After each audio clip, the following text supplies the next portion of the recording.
Hello, hello, and welcome back to Shatter Our Souls with Novaria. Now, today we are tackling the second half of the Knoxx DLC.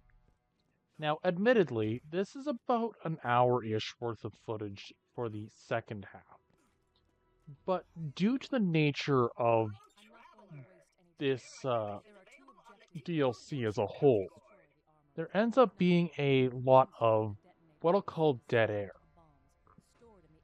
And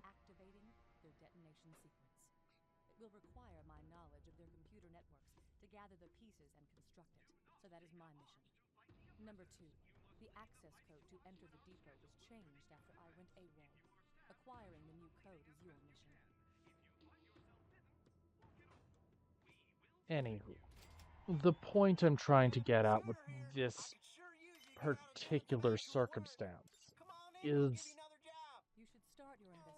this area is very linear in nature. There are a number of changes and location issues that crop up throughout the duration of this. And I'm not saying this to be overly harsh on this. Rather, the Knoxx DLC was a experiment. And I think that's a good way of looking at most of Borderlands 1's DLC as a whole was an experiment. This was made, if I recall accurately, in 2007, 2008. I could be wrong, I have been before, but generally speaking, around the time that this was made, a lot of DLC was in its infancy. Some did incredibly well and showcased some of the better aspects of a game. Others kinda didn't quite make their mark like they were intending to. And so I admit wholeheartedly that there are actions and pieces that I would like to have seen. But ultimately, this is what we got. And I am happy to say that this was worth what it is. The General Knoxx DLC, while linear and having perhaps a bit more driving time than most would like, was the first experiment in a what I'll call a vehicular style DLC. And what I mean by that is that there are, in the original game, one vehicle. This one vehicle is, of course, the primary runner that you get right at the beginning of the game. And the DLC here, the first DLC, I suppose, the Zombie Island of Dr. Ned, doesn't have a vehicle at all. This DLC, by comparison, has three unique vehicles to it: the Racer, the Monster, and the APC, each with their own pros and cons. This was an attempt to try to see what would do better in a future installment. And admittedly, this is also kind of where the zany Borderlands humor kind of started to show its true colors, with certain characters being perhaps a bit grating by how they were portrayed. Ultimately, we got something completely unique to this experimental phase of video game history. The third DLC, which I personally consider to be the best of the three that I will be showcasing, is the Robolution DLC. And truth be told, I like it more so because it adds more to the characterization of certain individuals within the game. Whereas the this DLC adds more to the world in the form of technology, in the form of what happened after everything was said and done, after the initial battle against uh, Commandant Steele. But we don't really, what in the world? We don't really get to see the full scope of the end result of that battle until after the main campaign is over. So it does add more to the world, and it does a fantastic job of building upon what the foundation of the game was. But calling a spade, the world is a little odd, shall we say. And I personally believe that you can't necessarily fault the individuals making it.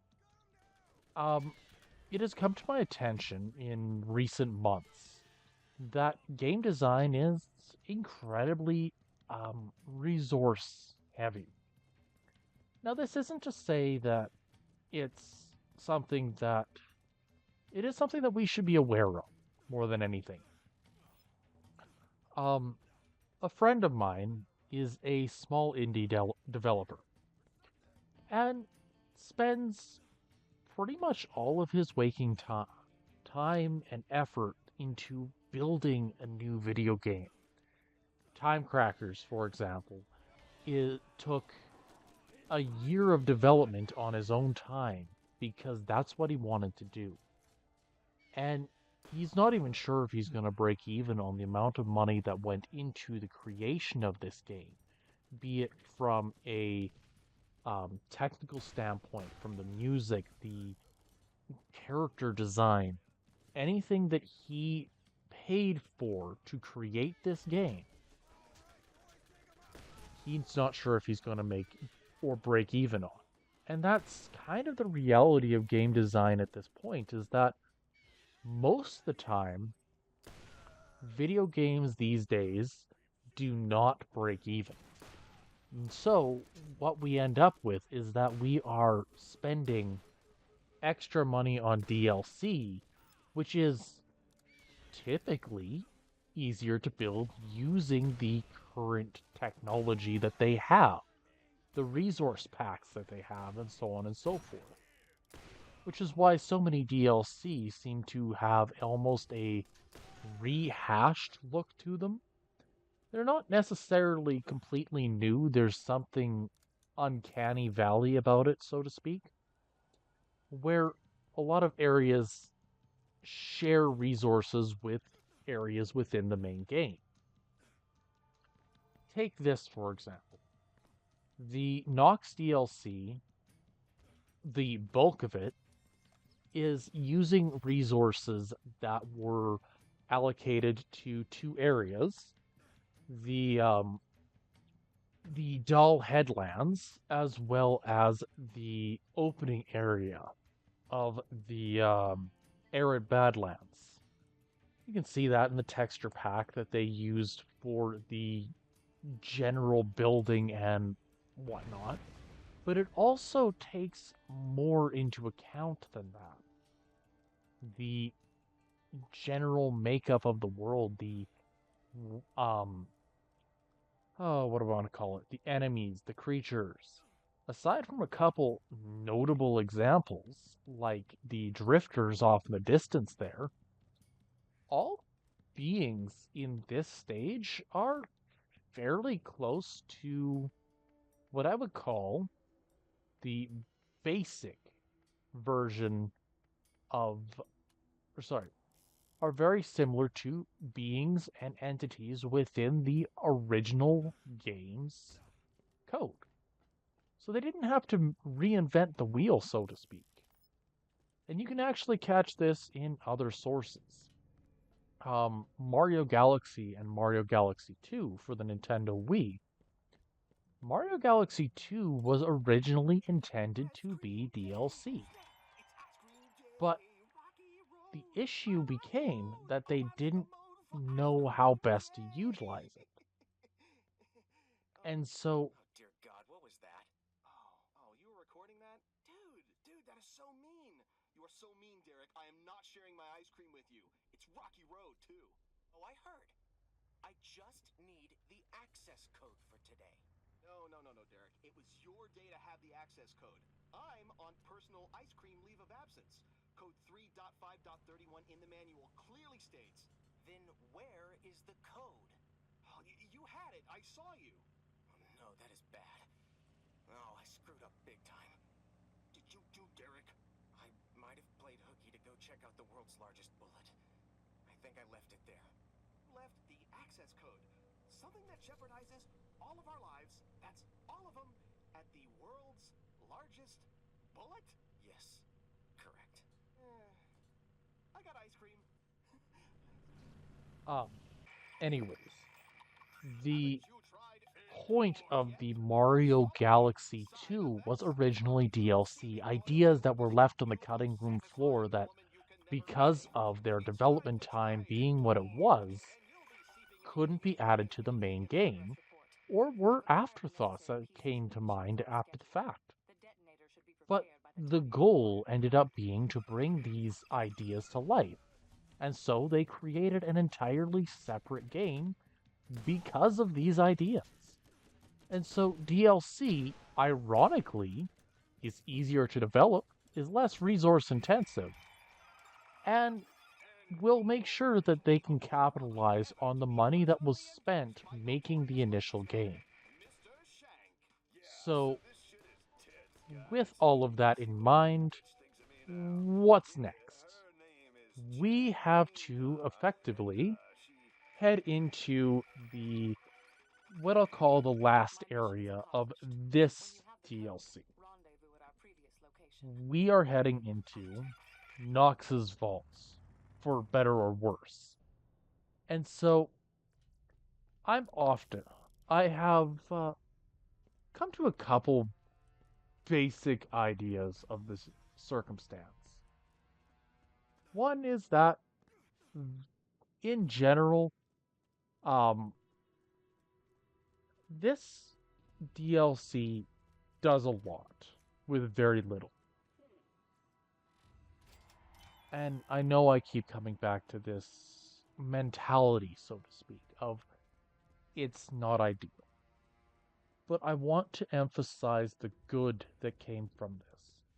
What actually was made. And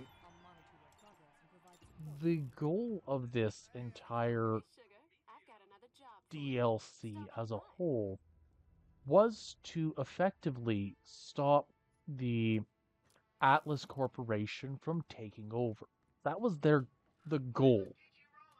How we achieved that was our own doing, our own choices. And I think the easiest way to describe it is that Atlas wants revenge. They didn't exactly take kindly to Commandant Steele being turned into a donut. And so, instead, they took the approach of, we only have so much.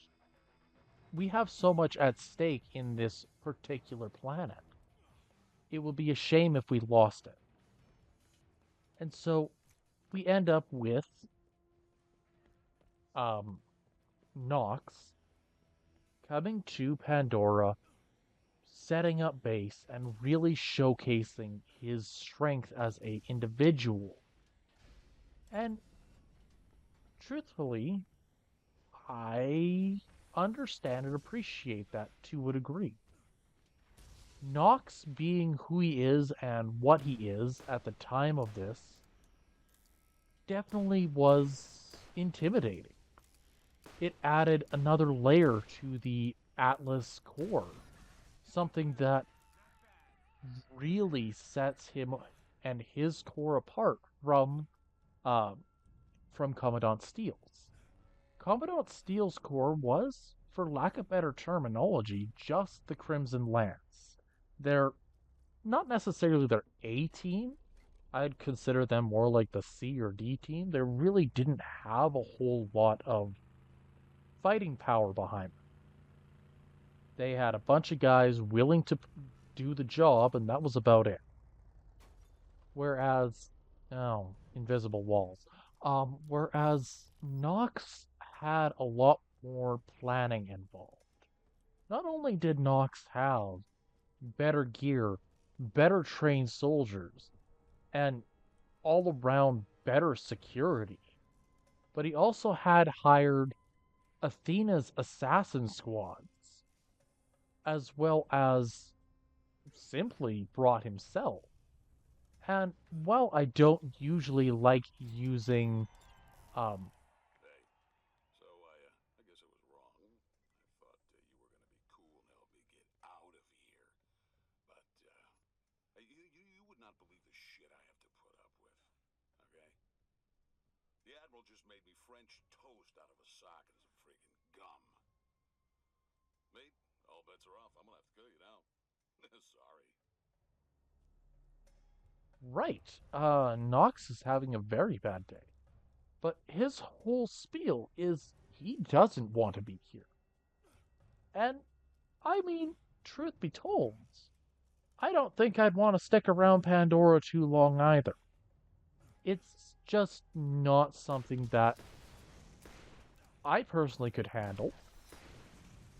But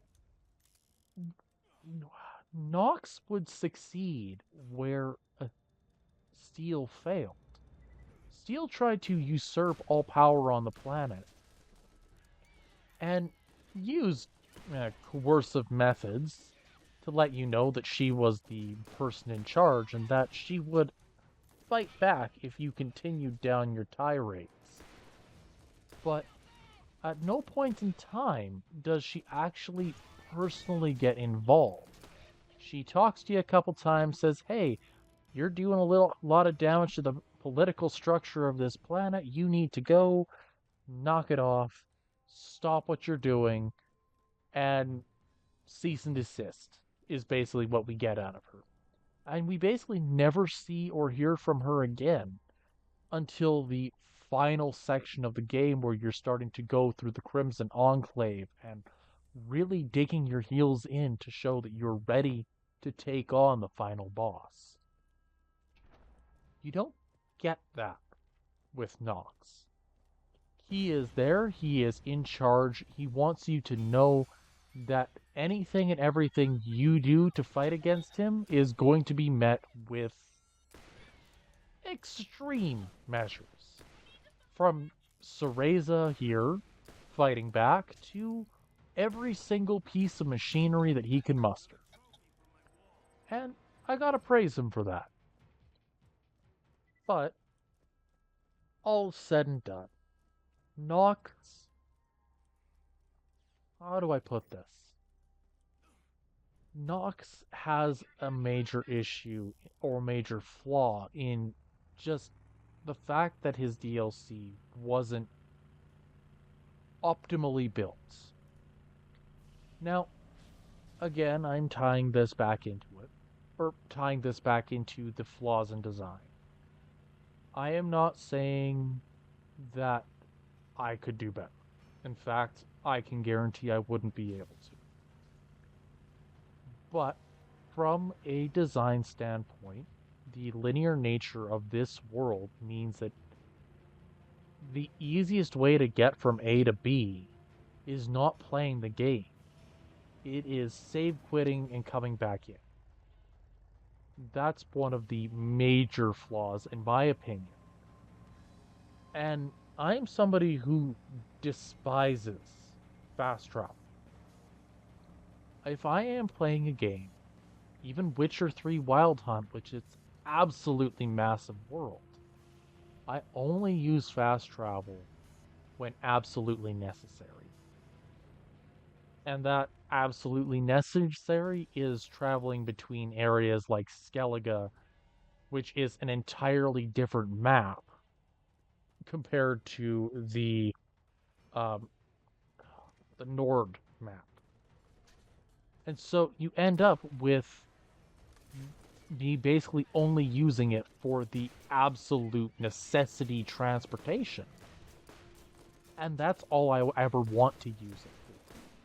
But there is so much dead space that it becomes the practical option.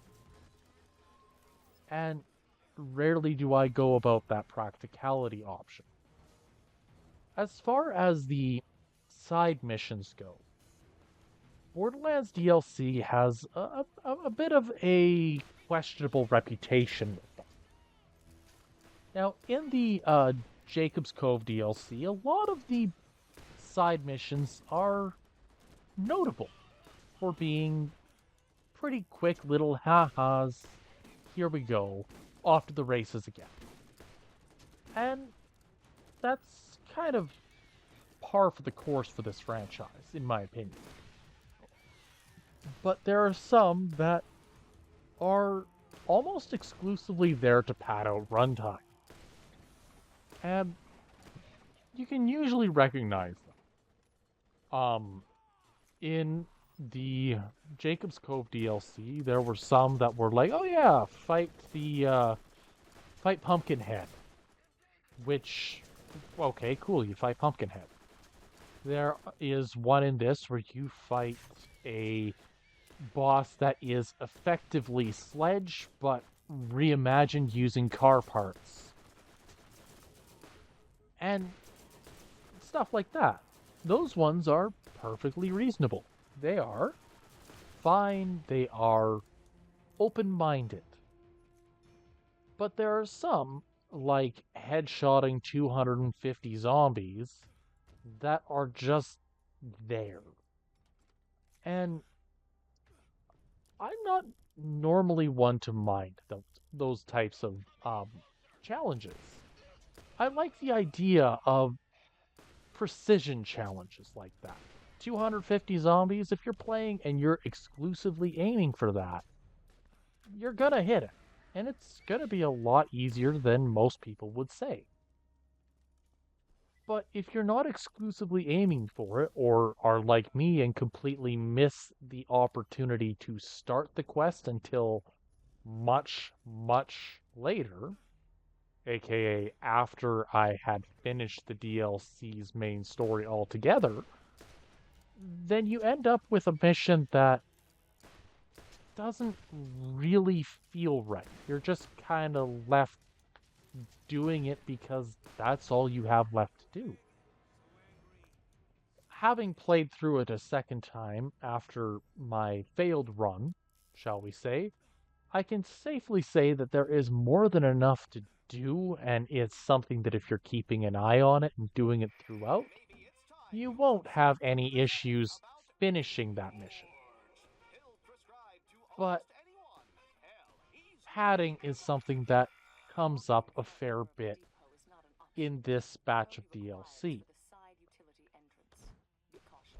This DLC's padding is in the form of, you guessed it, its design being as linear as it is. The third DLC, in my opinion, has probably one of the most ridiculous padding in the form of the trophies that come along with it. So, the Revolution DLC has a bunch of, shall I call it, nonsensical items that you can collect from the claptraps. Stuff like pizza and fish in a bag. And if you were to collect X number of them, you get a trophy. But you have to collect X number of each variety. It took me a full run through and about, I think it was 3 hours of grinding against the final boss to get enough pieces for it. And that was more busy work. It wasn't necessarily something that I would do again if I had the choice to. It was just kind of there. But all of this pales in comparison to the larger challenge from Moxxi's Underdome Riot. Moxxi's Underdome Riot tries to take this skill-based, slightly unorthodox setup and says, hey, how can we make this more of a traditional shooter? And they created Moxxi's Riot. It the Underdome is meant to be a how do I say it? It's meant to bring a challenge back to players who have completed the main storyline X number of times. All enemies are fair game, bosses are fair game, and I did complete the trophy for it. The larger challenge. You get one trophy for each of the 3 arenas. And each of the 3 arenas throw you into this battle with ever increasing odds against you. It is said very simply that you do not want to lose track of yourself or your health. You never want to get distracted, and any slip up could be your last. It is not uncommon if you are attempting this and are replaying or retrying every time you get involved in actually aiming to finish this in one go. It could take you 12 or more hours of non-stop combat. And yeah, okay, it could be seen as busy work. And I'm not going to lie about that. But the fact that they tried to make it as more of a test of skill and really push the limits of what the player thought were possible with a little bit of randomness thrown in, I think they did a good job with what they had. It was tough, and ultimately it wasn't necessarily fair, but it always kept me on my toes and always left me with something more to laugh at, more to enjoy with the game. So, in that regard, I believe that every DLC did something right. The Knoxx DLC has the lore aspect. It has the world building behind Atlas. It has a little bit more of that Borderlands charm that we come to get to know and love in Borderlands 2, without being overbearing. It's the middle ground between the main campaign and the final product of what Borderlands becomes. And so, right in the middle is kind of where it fits. But you're here to, I suppose, to see the finale. This is, after all, the last video for the T-Bone Junction / General Knoxx DLC. And truth be told, there's not much I can say about this. The side missions are short, sweet, and to the point. Marcus makes it perhaps a little bit difficult to sit through and actually finish every mission. But I've always found that it treats the game with respect in ways that I think very few games do. Marcus, however, his final goal is he thinks it's funny that you defeat General Knoxx and then proceed to blow up the armory. And he buys the armory, believing that, you know, he needs a place to store all of the weapons that he has pried from the hands of dead adventurers. And so he buys the armory. And I can understand and respect that. Marcus does a pretty good job of maintaining his hold over Pandora's resources. But he, not once, not twice, but I believe it's like 4 separate times, tells you go in, fight the boss, loot the armory, go in, fight the boss, loot the armory, and off you go to the races. And while I understand that it's kind of like a repeating challenge of, yeah, you can do this as many times as you want. Um, to me, it felt kind of questionable that you have to redo it 4 separate times. To complete every mission, that is. But honestly, that's not where the world building ends. The explosion caused by the destruction of General Knoxx's armory actually awakens a primeval, primordial being. And a being that is so powerful and has existed for so long that we don't necessarily know how old or really how powerful it is. And if you played through this DLC, you know very well that I am talking, of course, about none other than Crommerax the Invincible, the very first raid boss of the Borderlands franchise. Crommerax is perhaps one of the hardest, or easiest, depending on if you know how to beat him, bosses in the franchise. Well, he is one of the hardest in the franchise, bar none. But the reason for it is, I suppose, a little bit backwards from what a lot of people have grown to expect out of Borderlands. And that is that the challenge of Crommerax comes from the various targets that you must try to challenge or try to hit. And the easiest way to describe this circumstance is to look at, as I said, the various targets that we're trying to actively hit. And it has 5 on the front of its body, and it has 1 on its back. And that in and of itself is hard to get or wrap my head around. It has 4 claws, each with a purple eye or purple mass within it that is a weak point. If you hit the mass, you destroy its arm, its leg, whichever you would like to call it. And the whole aspect of it is you destroy a piece of its armor and you're done, right? That's all there is to it. Break the armor, off you go to the races. Forgive me, I'm cleaning out the inventory before I go through this because it's effectively grab as much as you can carry type of circumstance.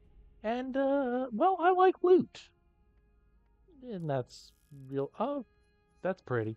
Lots of green in there. Wait, I forgot about my shields. As I was saying, the eye in the center is one of the smaller targets. But that's not really the hardest one to hit. No, that, dear viewers, would be the target on its back. Crommerax has a very, very, it doesn't like being caught unawares, we'll say. And it doesn't turn away from the player very often.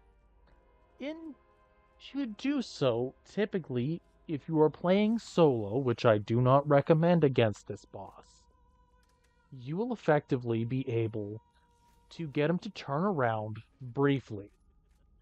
Getting him to turn around ever so briefly by using the large pillars in the center of the arena is about your only chance to destroy this thing.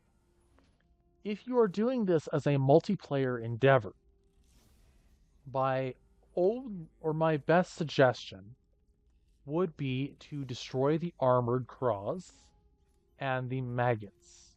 These are the most armored and the least armored but fastest versions of the adds that come into this battle. Leaving a green craw means that you have something that you are faster than but something that is not going to cause any issues in the battle, theoretically, for most players. And that's all well and good. I think that's a pretty reasonable place to set.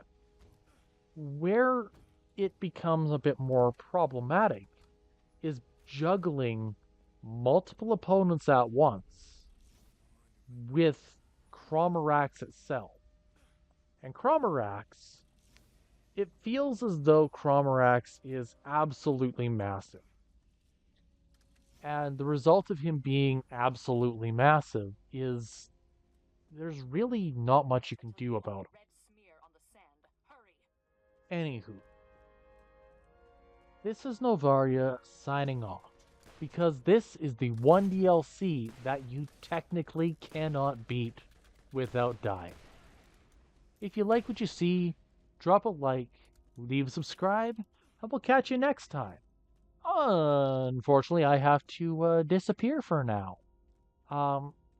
So we are not going to become a red smear on the sand. I promise.